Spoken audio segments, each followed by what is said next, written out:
So here we have a beautiful 2024 Mercedes-Benz G-Wagon G63 that a client of mine who had already brought in a McLaren a couple of years ago picked this one up used, but with only 58 miles on it. So that's pretty much, you could say, a new car, even though technically he's the second owner. Now with the McLaren, he had found me by asking at a local South Florida car show who he should be using, because he wasn't satisfied with who he had been using up to that point. And apparently at that show my name was brought up, so that's how the McLaren ended up here. We did paint correction, full body PPF, ceramic coating, etc.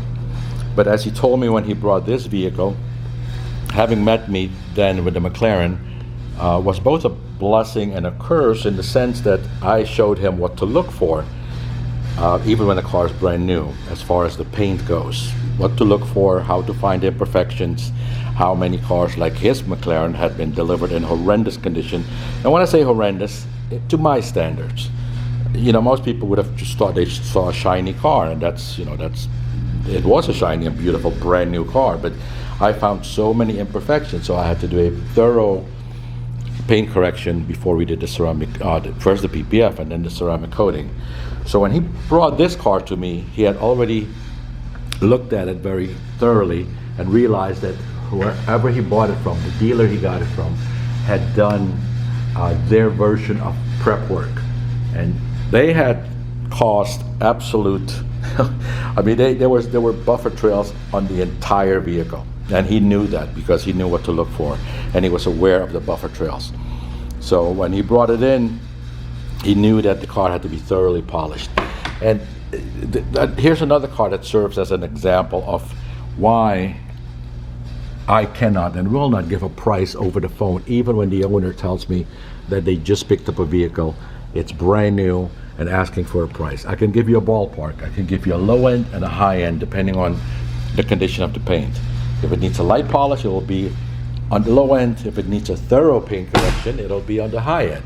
In this case, the car had buffer trails everywhere, but also it's a daily driver. So as much as we corrected it, I don't consider this a concours level correction. Now most people would think, what are you talking about? I can't see anything wrong with the paint. There are still some minor things in the paint, but if a car is going to be a daily driver, would make absolutely no sense to go and chase every single imperfection. Whoops, just kicked my light. So thorough correction, but there are still levels above what I've done here.